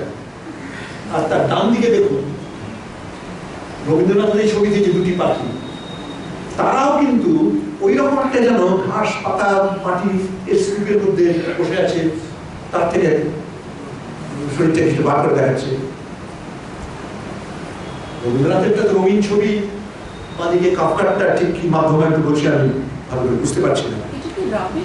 হ্যাঁ রাবিন হতে পারে, কিন্তু মানে রাবিনটা যে কিসে মানে তাদের তিনি কি মানে পেন্সিলের আচারে তো রাবিন হতে পারে না, এটা তাকে তুলি ব্যবহার করেছিলেন, তাকে তুলো ব্যবহার করেছিলেন, কিছু মানে আমি ঠিক বুঝতে পারি, জানি আপনারা হয়তো বলতে পারবেন যে কি অনুমান করছেন যে এটা মাধ্যমটা কি ছিল। যাই হোক, নিশ্চয়ই কাফকার কল্পনাকে আকৃষ্ট করেছিল বলেই তিনি এখানে মাধ্যমে ব্যবহার করেছিলেন। আর এটা অন্য কোথাও তিনি কিন্তু করেন, তার অন্য কোনো ছবিতেই এইরকম একটা এফেক্ট আমরা কিন্তু পাই না। কিংবা দেখুন কাফকার এটা একটা বড় স্কেচ, তাতে অনেক কিছু আছে, তাতে একটা ছোট অংশ আমি তুলে দেখাচ্ছি। এখানে তার এই যে দেখুন যে একটা খাড়া যে ভার্টিক্যাল ফিগার যেটা দেখছেন, সেটা কিন্তু ওই ডান দিকে রবীন্দ্রনাথের যে দুটি যে দেখছেন তার কিছু ছবি, তার সঙ্গে ভঙ্গিটা অনেকটা একরকম। কাফকার আঁকায় এতটা স্থিতিশীল স্ট্যাটিক ফিগার বেশি নেই, এই একটা দৃষ্টান্ত। কিন্তু তার সঙ্গে তার পেছনে আরেকটা ছবি আছে, এবং এই ছবি কিন্তু দুটো ছবি। একদিক দিয়ে বোঝা যাচ্ছে একটা মানুষের, পুরুষের মুখটা কাত করে দেখা হচ্ছে, পুরুষের মুখ এবং গলা কোটের ওপরের দিকটা আমরা দেখছি। কিন্তু সেটা ভুলে গিয়ে, এটা সেই হেয়ালি চিত্রের মধ্যে যেটা একসাথে দুটো ছবি, ভুলে গিয়ে আপনি যদি ওটা মনে করেন যে খারাপ দেখছেন, কাজ করে নয় আর কি, তাহলে ওটা মনে হচ্ছে একটা তিমি মাছ বা অন্য কোনো একটা প্রাণী হা করে একটা কিছু গিলতে চেষ্টা করছে, তার মুখের ভেতর দিয়ে ঢুকে যাচ্ছে। যা একটা মজাদার, একটা বহুমাত্রিক একটা কল্পনা। এবং আবার বলছি, এটা কিন্তু কাফকার একটা অনেক বড় ছবি, তারপরে আরো অনেক কিছু জিনিস আছে, এটা তার একটা অংশ মাত্র। এখন ঠিক এর হুবহু কোনো প্যারালাল কিছু আমি রবীন্দ্রনাথের থেকে উপস্থিত করতে পারছি না। হয়তো সব পাণ্ডুলিপি খুঁজলে পাওয়া যাবে বা কোথাও তার ছবির মধ্যে পাওয়া যাবে, কিন্তু আমার মনে হচ্ছে যেখানে দুজনের যে খেয়ালি কল্পনার একটা মিল আমরা পাচ্ছি।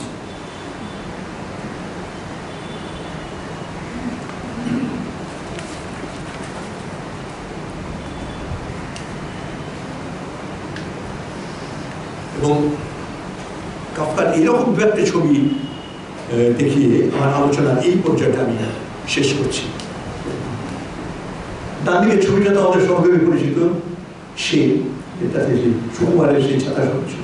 বাঁদিকের ছবিটা দেখুন, এখন এটাই কিন্তু আমি কাপড় জানেন, কারণ অবশ্যই সে তো তখন লেখা কাপড়ার মৃত্যুর অনেক পরে সে লেখা হয়েছে, কোনোভাবেই কাপড়া দেখে রাখতে পারেন না। রবীন্দ্রনাথও কাফকা এই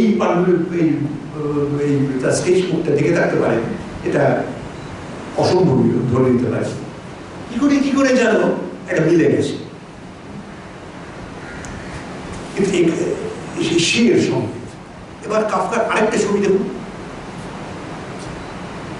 শেয়াল উপরে গলা বাড়িয়ে জানি না মানে অম্ল কাঠা ফল বা কি অন্য কিছু খাওয়ার চেষ্টা করছে।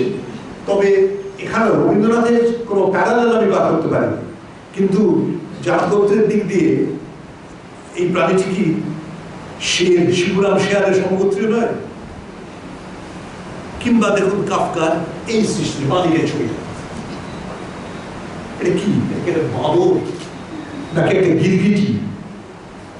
কিন্তু সেই সঙ্গে দেখুন, যারা দূরে আছে তারা দেখতে পাবেন, যারা কাছে আছে তারা দেখতে পাবেন, ওই এই যে প্রাণীটির মাথার উপরে আরেকটু যেটা আছে, ভালো করে তাকালে বুঝবেন, একটু অস্পষ্টভাবে আছে, এটা কিন্তু একটা মানুষের মাথা, নারী মুখ বা মাথা। এবং ভালো করে ফুটিয়ে দেখলে বোঝা যায়, যদি ওই যে এই প্রাণীটা যে যাই বলি, সেটার আউটলাইনটা যদি আমরা দেখি, যে কাফকা এখানে দুবার পেন্সিল বুলিয়েছেন যে পুরো ছবিটার উপর। প্রথমে অপেক্ষাকৃত হালকা করে তিনি ওই নারীর ওই এঁকেছেন, মানে কিছুটা কোনো ব্যবসায়। তারপরে আরো মোটা একটা পেন্সিল বা ক্রেয়ন দিয়ে তিনি, তারপরে মনে হচ্ছে যে এই নারী দেহটা কিন্তু একটা মোটা সোটা গিরগিটির মতোই ধরে দাঁড়াচ্ছে। ফলে আবার তিনি নতুন করে ক্রেয়ন দিয়ে আরো ঘন করে গাঢ় করে তিনি আবার ওই দ্বিতীয় একটা আকৃতি সেখানে এঁকেছেন। বোঝা যায় যে পাশাপাশি দুটো রেখা সবসময় একটা উপরে আরেকটা পড়ছে না, পাশাপাশি দেখা যাচ্ছে। আর এইরকম একাধারে মানুষ তথা মনুষ্যতার প্রাণী, এরকম ছবি তো রবীন্দ্রনাথের কত আছে। এবং ওই যে ডান দিকের ওই যে প্রাণীটি আঙ্গিকের দিক দিয়ে একেবারে আলাদা, কিন্তু যেন মানে কোথাও একটা কল্পনার প্রাণী জগতে হয়তো এই দুটিকে খুঁজে পাওয়া যাবে।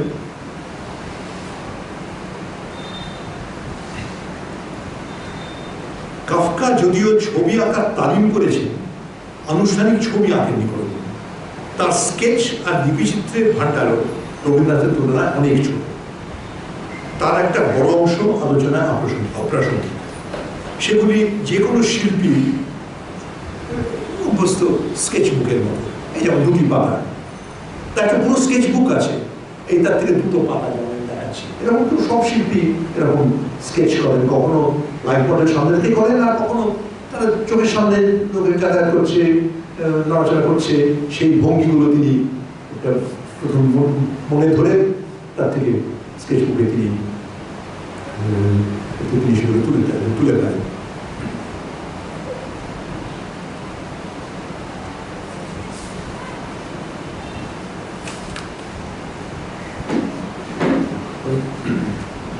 এক্ষেত্রে এই কাফকার স্কেচগুলোর একটা স্বকীয়তা অবশ্যই আছে, কারণ তার স্কেচগুলি সবই কম বেশি কার্টুন ধর্মী। সবগুলির মধ্যে যেমন কৌতুক, এমনকি কিছুটা শ্লেষ মিশে আছে। সব আর্টিস্টের স্কেচ বুকে এটা থাকে না। এই ছবি যদি ঠাকুরবাড়ির কোনো চিত্রকারের কথা মনে করিয়ে দেয়, তিনি রবীন্দ্রনাথ নন, গগনেন্দ্রনাথ। হয়তো তারও গভীরে সেই ব্যঙ্গাত্মক মেজাজের গভীরে কাফকার স্কেচগুলোতে আরো আছে শূন্যগর্ভতা, অসারতা, এমনকি অর্থহীনতা, হিতবেশ।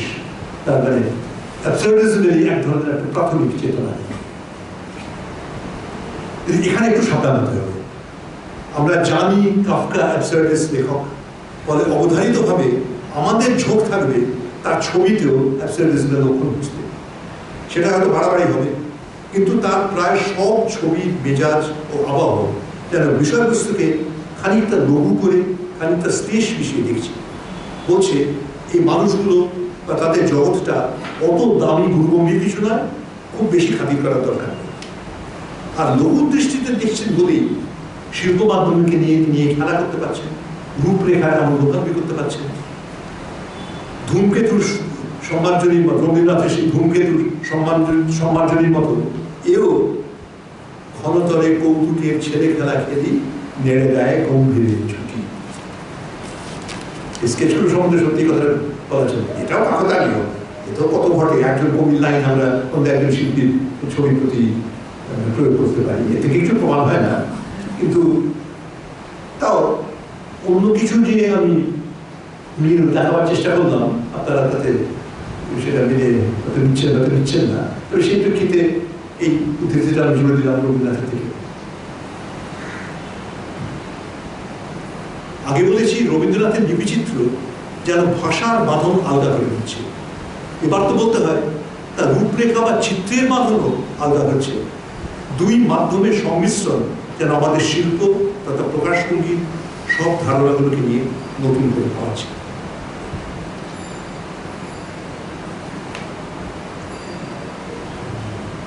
আচ্ছা, আমরা এবার আবার আলোগুলো চালিয়ে দিতে পারি। আমার ছবি আঁকার আছে, সেগুলো আলো থাকলে দেখতে অত অসুবিধা হবে না এবং আমার পড়তে খানিক সুবিধা হবে। ধন্যবাদ। এবার কাফকার লিপিচিত্রের দিকে একটু তাকানো যাবে। আগে বলেছি তার লিপিচিত্র খুবই অল্প। এতক্ষণ যতগুলো ছবি আমরা দেখেছি কোনোটাই পাণ্ডুলিপির লিপিচিত্র নয়, সাদা কাগজে আঁকা ছবি বা ছবির নকশা।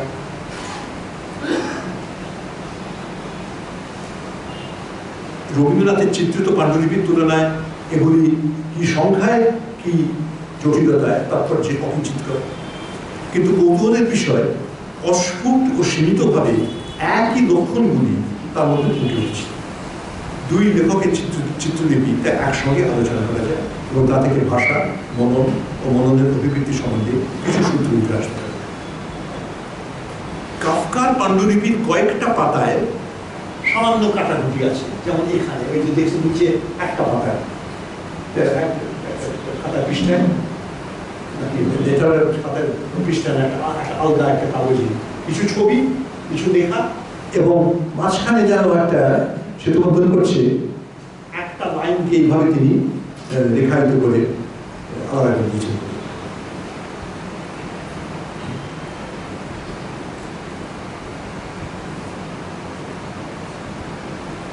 এই স্লাইডে যেমন দুটি ছবি কাফকার পাণ্ডুলিপি থেকে।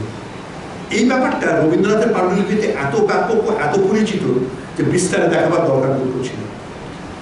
কখনো বা কাফকা অক্ষরগুলি বাড়িয়ে ঘুরিয়ে নকশা রূপ করে দিচ্ছেন। হ্যাঁ, এখানে অবশ্যই একটা সাইড আছে যেটা এতই অস্পষ্ট, মানে ওদের একটা খুব অস্পষ্ট স্পেস, এটা বোধহয় আপনারা কেউ কিছুই দেখতে পাচ্ছেন না। আলো আলো নেবাদও খুব ভালো দেখতে পারতেন তা নয়। এখানে কাফকা কিন্তু যা হচ্ছে মানে যে মন হরফের অক্ষরগুলো নিয়ে সেগুলোকে তিনি একটু টেনে টুনে বাড়িয়ে মুছে তিনি একটা তিনি কিছুটা একটা একটা একটা খেয়ালি একটা লেখাচিত্রের মতো রূপ দেওয়ার চেষ্টা করছেন। বিরল ক্ষেত্রে কাঠাকুটিকার অংশে ছবি নয়, কিন্তু ছবির একটা সম্ভাবনা দেখা যাচ্ছে। আর এই সম্ভাবনাটা তো রবীন্দ্রনাথের বহু পাণ্ডুলিপিতে ঠিকই এক জিনিস আমরা দেখছি না, বহু নজিরের মধ্যে এটা একটা। আর এটা চূড়ান্ত দৃষ্টান্ত আমরা পাচ্ছি পুরো পাণ্ডুলিপির একাধিক পাতায়, যেমন এই বিখ্যাত দৃষ্টান্ত। রবীন্দ্রনাথ এই অভ্যেসগুলোকে একটা বিশেষ শৈল্পিক পর্যায়ে নিয়ে গেছে। তার আলোচনা আগে করেছি, কাফকার প্রেক্ষিতে আর নতুন করে কিছু যোগ করার নেই। তার চেয়ে নতুন একটা প্রসঙ্গ দিয়ে শেষ হল। রবীন্দ্রনাথের জটিল দ্বিমাধ্যম পাণ্ডুলিপিতে লিপি আর চিত্র উভয় কথা হচ্ছে। সেই কথা প্রায় এক নয়, যেন দ্বিমুখী সংলাপ এমনকি বিতর্ক। তার অধিকাংশ লিপিচিত্র হয় বিমূর্ত, অর্থাৎ ভাষাগত অর্থের বাইরে রেখায় ব্যক্ত অন্য এক উপলব্ধির দিকে আমাদের নিয়ে যাচ্ছে, নয়তো এমন কিছু চিত্র যার সঙ্গে কাব্যের তাৎপর্যে বড় সম্বন্ধ নেই। দু একটি ব্যতিক্রম আছে, যেমন আফ্রিকা কবিতার পাণ্ডুলিপির যে লিপিচিত্র, এই দুটি মনে করা যেতে পারে আফ্রিকার মহাদেশের ক্ষেত্রে প্রাসঙ্গিক। কুমিরের ছবি আর তারপরে নিচে আফ্রিকার অধিবাসী কৃষ্ণাঙ্গ মানুষের মুখ। কিংবা এটা তো বলা যেতে পারে আক্ষরিক স্তরে তিনি আফ্রিকার দুটি মানে দুটি আর কি ভালো তিনি উদাহরণ স্বরূপ দুটি মূর্তি আমাদের সামনে উপস্থিত করছেন চিত্র। রূপকের স্তরে সেই রক্তকরবীর এই যে পাণ্ডুলিপিতে সেই যে বিখ্যাত সেই যে দানবের মূর্তিটি, এমন উদাহরণ কিন্তু বেশি নেই যেখানে তার কাব্যের সঙ্গে রচনার সঙ্গে ছবির তাৎপর্য মিলে যাচ্ছে। বরং অনেক বেশি দেখছি আরেকটা প্রবণতা, যার একটা খুব ভালো উদাহরণ হচ্ছে এই পাতাটা। এটা হচ্ছে ছিন্ন পাতায় সাজাই করণ, তার পাণ্ডুলিপি, কিন্তু সঙ্গে যে ছবি এটা 3 মাসের ছবি। এখন ছিন্ন পাতার করণী যেখানে ভাসানো হয় সেটার সঙ্গে তো সেখানে তো 3 মাসের ঘটে না, যে এটা যেন ইচ্ছে করে তিনি একটা বিপরীত সম্ভাবনাতে ঢুকে দিচ্ছে, বা খুব বেড়া ভাবে যে ছবিটা অংশ আগে দেখিয়েছে পুরো পাতাটা দেখাচ্ছি। এই যে চতুষ্পদ হাস, এই গানটা কি সমুখী শান্তি পাড়া, এই গানের সঙ্গে এই ছবিটা, এতে কোনো আপাত ব্যাখ্যা নেই, লিখিত কিছু নেই। এমন ক্ষেত্রে ছবিটা যেন ভাষার তাৎপর্যকে কৌতুক করছে বা কিছুটা শ্লেষ বা সংশয়ের সঙ্গে দেখছে। তো তাও কি নাকি সেটা একটা অন্য সম্ভাবনা করে দিচ্ছে, যে সমুখে শান্তি পাড়াবার যেমন মানুষের চেতনা, মানুষের অভিজ্ঞতার একটা দিক তুলে ধরছে, তেমনি তার পাশাপাশি অন্য যে দিক আছে এবং যেগুলো হয়তো ওই গানের প্রসঙ্গেও একেবারে অন্তর্হিত হয় না, সেগুলো থেকে যায় আড়ালে নেপথ্যে। প্রান্তিকভাবে কোথাও যেন আমাদের চেতনা আঘাত করে যায়।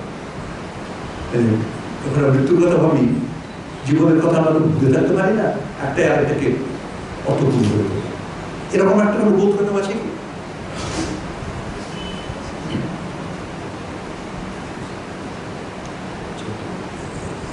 কাফকার যদিও লিপিচিত্র বলতে গেলে নেই, লিপির পাশে চিত্র রেখে তিনিও যেন একই বার্তা দিচ্ছেন, এটা অত্যন্ত অস্পষ্ট। এবং আপনারা অবাক হতে পারেন এই ছোট ছোট কাগজের টুকরো কেন, তার কারণ এগুলি হচ্ছে কতগুলি স্কেচ। কাফকা তিনি আইন পড়েছিলেন এবং পেশাও সেই দিকে। এখন আইন পড়ার সময় তিনি যে খাতায় নোট নিতেন, সেই খাতার মার্জিনে তিনি এরকম আঁকিবুকি কেটেছেন কিছু।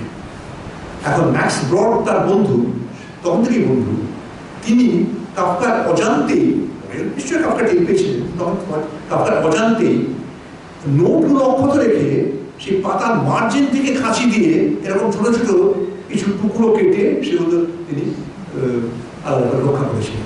এগুলো হচ্ছে সেই টুকরো। এখানেও আপনার ভালো করে দেখতে পাচ্ছি না, এবং সত্যি বলতে কি এগুলো যে খুব একটা মানে খুব স্পষ্ট করে কিছু ফুটি হচ্ছে তাও নয়, যেটা মানে কিছুটা খেয়ালি আঁকিবুকির পর্যায়ে রয়ে যাচ্ছে। কিন্তু কিসে?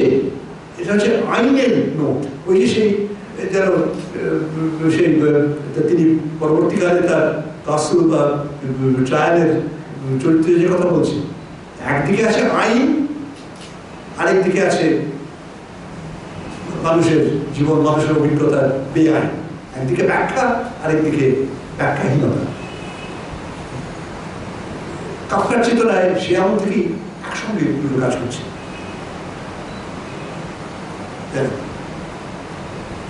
পরবর্তীকালে পাণ্ডুলিপির প্রান্তে আঁকা স্কেচগুলিও বিষয়বস্তুতে একেবারে ভিন্নমুখী। তার ছবির সংকলনের সম্পাদক আন্দ্রেয়াস কিলকেলের ভাষায়, লেখার যেখানে শেষ, ছবির সেখানে শুরু। Where the writing ends, the drawing begins. ওই একই বইয়ে বিখ্যাত তাত্ত্বিক এবং সমালোচক জুডিথ বাটলারের একটা প্রবন্ধ আছে এই কাফকার চিত্রাবলী নিয়ে। সেখানে জুডিথ বাটলারের একটা মন্তব্য আমি উদ্ধৃত করছি ইংরেজিতে। The tension is acute and dire.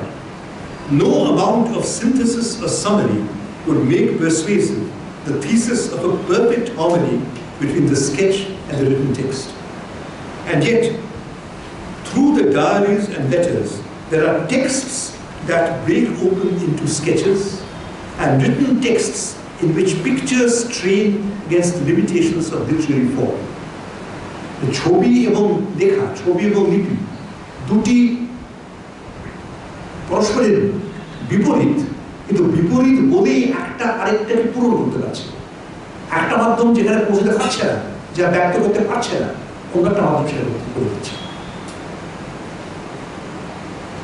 কাফকার সীমিত পাঠচিত্রায়নে যদি এমন তাৎপর্য পাওয়া যায়, রবীন্দ্রনাথের বহুগুণ জটিল ও সূক্ষ্ম শিল্পকীর্তিতে তা যে আরো সার্থক ও সমৃদ্ধ হবে তা সহজে অনুমেয়। একটা তত্ত্ব দিয়ে শেষ করি, এটা একটু আগে তার সামান্য অবতারণা করেছিলাম আমার নিজের ভাষায়। অবিনির্মাণ বা ডিকনস্ট্রাকশনের মূল সূত্র ভাষার যে কোনো ব্যবহারে অবধারিতভাবে নিহিত আছে তার বিপরীত। সাদা শব্দটার মধ্যেও কালো ধারণাটা লুকিয়ে আছে, হ্যাঁ মধ্যে না। এই বিপ্রতীপ বিকল্পটাকে চাপা দিয়ে নেপথ্যে রাখা ভাষা একটা বিশেষ অভিমুখে অর্থবহ হয়ে ওঠে। সাদার মধ্যে কালো ধারণা আছে, কিন্তু সেই কালো ধারণাটাকে চেপে দিয়ে পাশে সরিয়ে রেখে আমরা সাদা কথা বলতে পারি।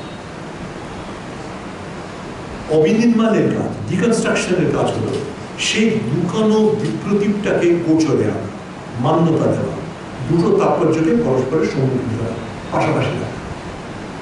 কাফকা তার আরেকটা আত্মবাক্যতা সেই কালেক্টেড অ্যাফোরিজমসের আরেকটা অ্যাফোরিজমে বলছেন, যা নেতিবাচক সেটা রূপায়িত করাই বাকি, যা ইতিবাচক তা তো আমরা নাগালে এসে গেছে। পজিটিভ যেটা সেটা তো আমরা লেখার মধ্যে প্রকাশ করছি, কিন্তু তার আলাদা যে নেগেটিভ আছে সেটা প্রকাশ করে পাবো। সব রচনার গভীরেই এই বিপ্লবী লুকিয়ে আছে, কিন্তু এমন কিছু রচনা আছে যাতে তার রীতিমতো দৃশ্যমান, পাঠের স্বীকৃত অঙ্গ। এখন যদি পাঠের স্বীকৃত অঙ্গ হয়, তাহলে সেই স্বীকৃতিটাকে ঠিক অবিনির্মাণ বলা যায় কিনা, রিকনস্ট্রাকশন বলা যায় কিনা জানি না, কারণ এখানে তো কোনো লুকোছাপা নেই, একজনের তাকানি বোঝা যায়। তবে অন্তত এটা যে অনুরূপ একটা প্রক্রিয়া তার তো সন্দেহ নেই।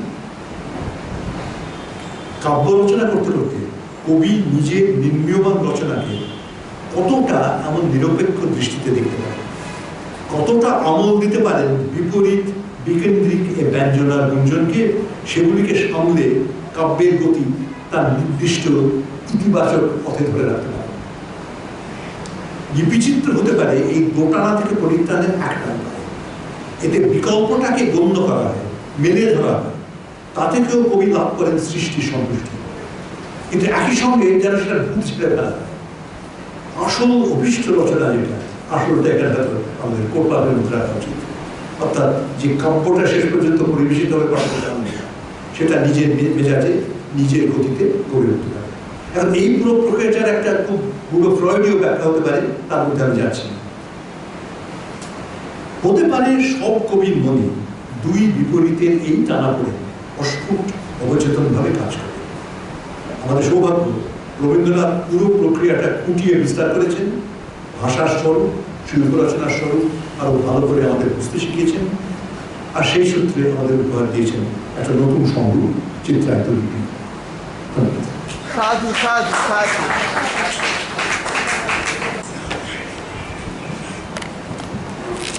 1985 সালে 18 জুলাই অধ্যাপক সোমেন্দ্রনাথ বসু প্রয়াত হয়েছিলেন এবং দীর্ঘদিন এই দিনটি পারিবারিকভাবেই স্মৃতিচারণ গানের মধ্যে দিয়ে পালিত হয়েছিল।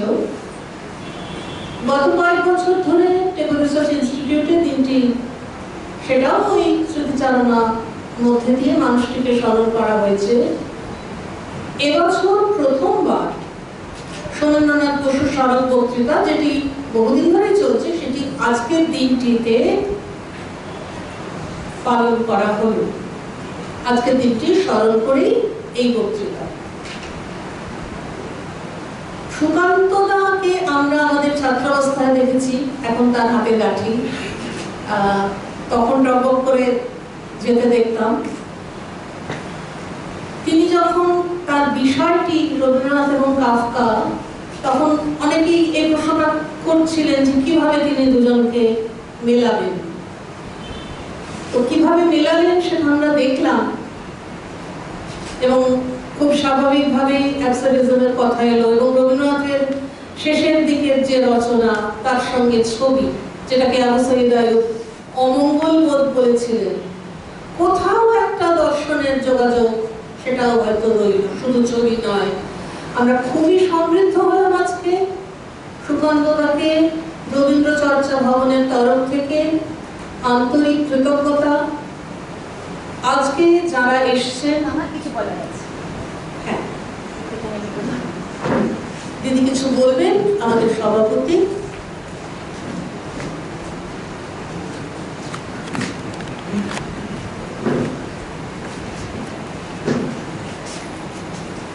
শেষ করলে তো শেষ করে দেওয়াই যাবে, কিন্তু একটা আলোচনা তখনই সম্পূর্ণতা পায় যদি সেখানে একটু যারা শ্রোতা এবং এখানে শ্রোতা দর্শক একসঙ্গে তাদের ভাবনা কিছু উঠে আসে, অর্থাৎ কোনো প্রশ্ন থাকে।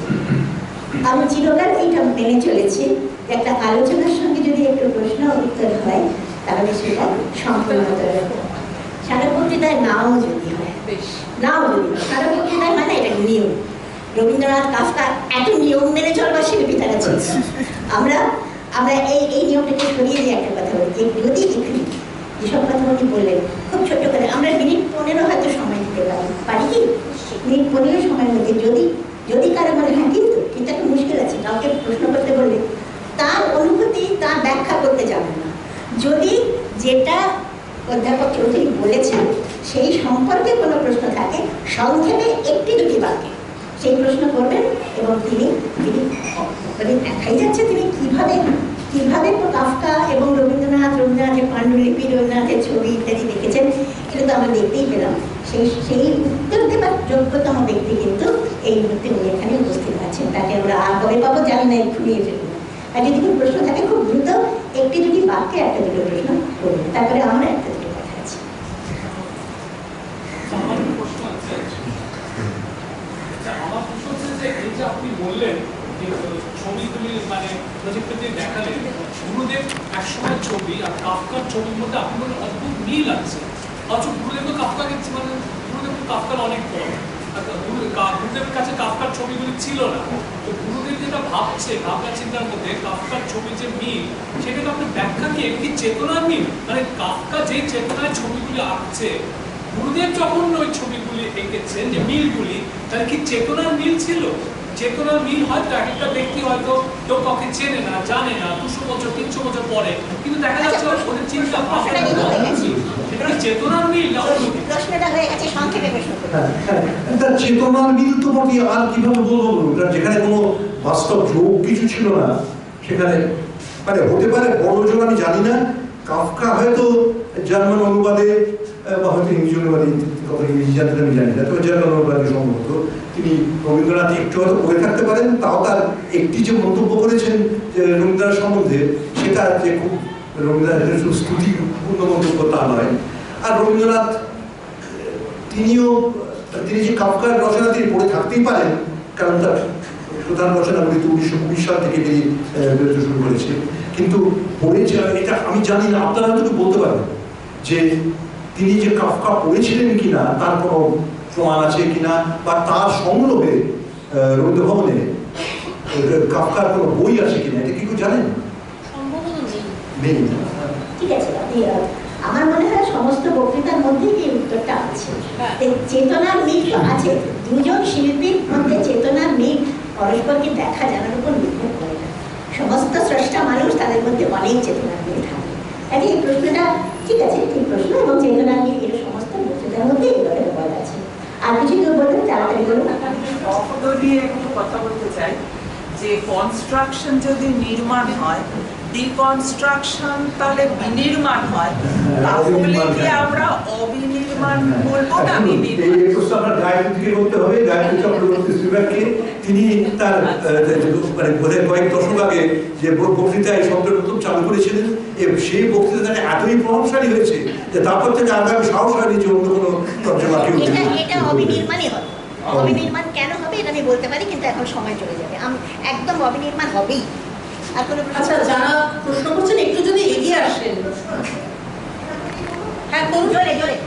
আচ্ছা, এখানে হচ্ছে আপনি দ্য ক্যাসেলের সঙ্গে রক্তকরণের একটা মিল দেখিয়েছেন। তো ক্যাসেলে আপনি যে ঘটনাটা বললেন, রক্তকরণীতে যেটা একেবারে অমঙ্গলকে ভস্ম করে দিয়ে মঙ্গলের জয়, সেটা কি ক্যাসেলে আছে? না, একেবারেই নেই। যদি না থাকে তাহলে এই মিলটা আমরা কিভাবে দেখবো? এক। দুই হচ্ছে আপনি বলেছেন শেষ দিকে কাব্যের যে অ্যাবসার্ডিটি অর্থাৎ শ্লেষাত্মক ব্যাপার রবীন্দ্রনাথের, সেখানে আপনি যে কাব্যের যে কবিতা আপনি কোট করেছেন, তার মধ্যে আপনার একটা নির্বাচনের ভঙ্গি আছে। আবু সৈয়দ আয়বকে আপনি বলেছেন রমণী, কিন্তু তার বাইরে শেষের দিকে বহু কাব্য রবীন্দ্রনাথ প্রেমের জয়গান দিয়েছেন। তাহলে এইটাকে বাদ দিয়ে কেন বিশেষ এইটার ঝোঁকে আমি দেখি? আর তিন, আপনি বলেছেন যেখানে সমুখে শান্তি পাড়াবা সেখানে চতুষ্পদ হাস, কিন্তু একটা কবিতার পাণ্ডুলিপির সঙ্গে যে পাণ্ডুলিপির কাটাকুটি হচ্ছে এবং তার মধ্যে দিয়ে যে চিত্রটা ফুটে উঠছে, তার সঙ্গে ওই লেখার বা ওই বাণী আদৌ কি এখানে সাদৃশ্যটা ধর্তব্য? আচ্ছা, আপনার প্রথম প্রশ্ন, আমি একবারও বলিনি যে রক্তকরণী আর কাসল এগুলি মানে সমধর্মী রচনা বা তার তাৎপর্য সে একভাবে শেষ হচ্ছে, একেবারেই না। মানে এটা তো মানে এটা বলতে বাঙালি হবে, কিন্তু ওই যে মানে যক্ষপুরীর যে ধারণাটা আছে, সেটা মানে সেই যক্ষপুরী ভেঙে পড়ার আগে আর কি, ভেঙে দেওয়ার আগে, সেই ধারণার সঙ্গে কাফকার কাসলে একটা কোন একটা গুণস্তরে মিল আছে বলে মনে হয়। শেষ এর বেশি কিছু না। আচ্ছা, দুটো প্রশ্নের জবাব দিই। দ্বিতীয়, হ্যাঁ, যে হ্যাঁ অবশ্যই আমি কিন্তু গোড়াতে বলেছি এবং আরো বলে যাচ্ছি যে রবীন্দ্রনাথের কবিতা, তার পুরো রচনাবলী, কিন্তু শেষ পর্যন্ত সেটা পূর্ণতা, মঙ্গল, ইতিবাচক কোনো বাণী সেটাই তো বহন করছে। কিন্তু সেটা সেই নিউটনের ভাষায় ফিউজিটিভ ক্লাস্টার ভার্চু, যে মানে আমি পাপকে জানি না বলেই আমি পূর্ণবান, আমি অমঙ্গলকে জানি না বলেই আমি মঙ্গলের জয়গান করতে পারছি, এটা তো কোনো সত্যিকারের চেতনাবদ্ধ মঙ্গলের যে চেতনা হতে পারে না। কাজেই সেই রবীন্দ্রনাথের কবিতা যে একটা সার্বিক মঙ্গলময় একটা বাণী একটা আছে, একটা তাৎপর্য আছে, সেটাতে পৌঁছতে যাওয়ার পথে তার কিন্তু নানা রকম অমঙ্গল, আর এক্ষেত্রে যে আমি যা বলছিলাম সে ঠিক অমঙ্গল অত নয়, এটা অবিন্যস্ত অসংলগ্ন পারেন, সেরকম তো প্রচুর রয়েছে, সেগুলো কবিতা লিখে গেছে, এগুলোকে আমরা অগ্রাহ্য করবো যে সেটা তো করা যাবে না।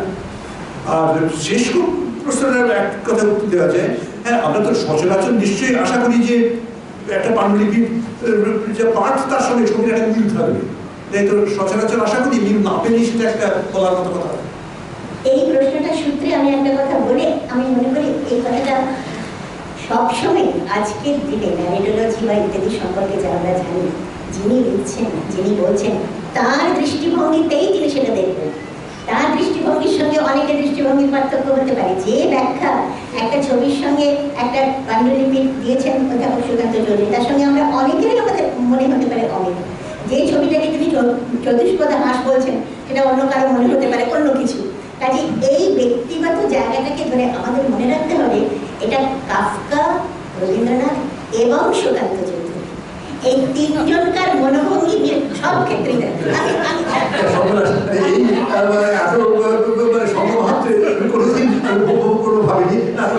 আমি কিন্তু আপনাদের বলছি ব্যাপার হচ্ছে যে এটা ওই যে ছবিটা সেই চতুষ্পদ হাঁসটা বলে কি অন্য কোনো প্রাণী ভাবতে পারেন, কিন্তু ওই ছবিটার যা মেজাজ তার সঙ্গে সমুখে শান্তি পাড়াবার গানটার মেজাজ তার দুটোর মধ্যে কোনো রকম মিল আছে।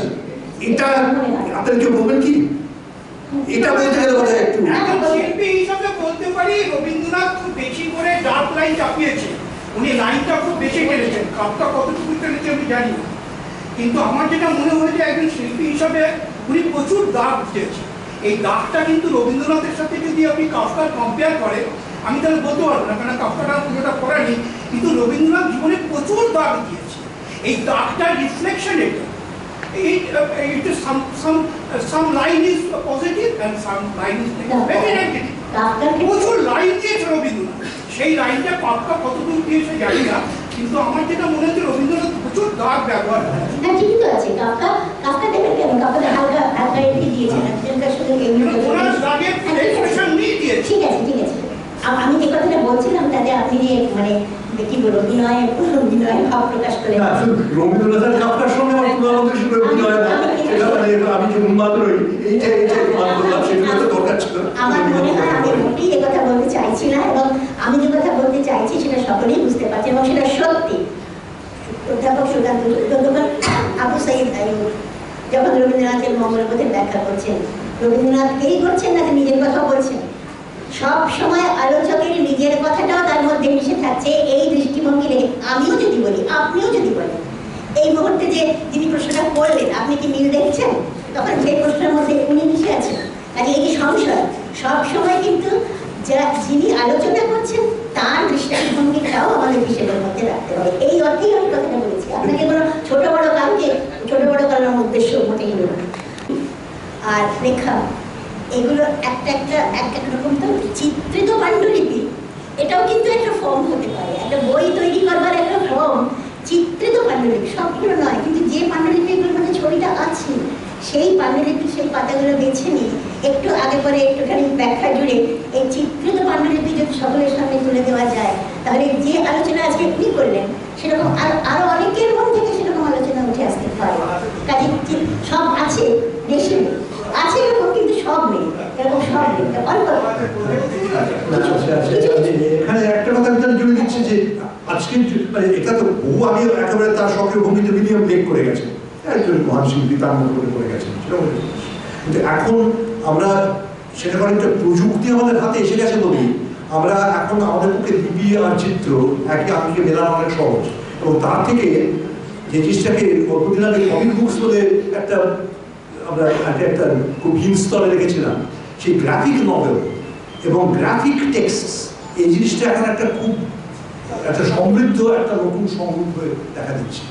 এবং সেখানে হয়তো রবীন্দ্রনাথের এই চিত্রলিপিগুলি আমাদের কিছুটা এই নতুন সংগীতের কথাটি আমি বলতে চাইছি, সেইভাবে দেখা আছে রবীন্দ্রনাথ, কিন্তু সব আছে বলে আমার মনে হয় না। আমি অবশ্য সব দেখিনি, হয়তো আমি জানি না এরা বলতে পারে সবই আছে কিনা, কিন্তু রবীন্দ্রনাথের প্রতিটি চিত্রে তো পাণ্ডুলিপির কি বই আকারে কোনো একটা সংকলিত দিতে পাওয়া যায়, এইটাই আমি বলতে চাইছি।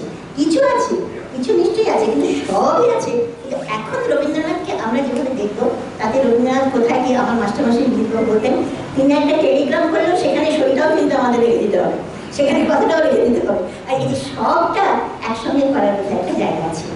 আর এইটাই বলার, আর প্রশ্ন যে একটা ছিল কিন্তু সেটা এখন আমি বলছি না।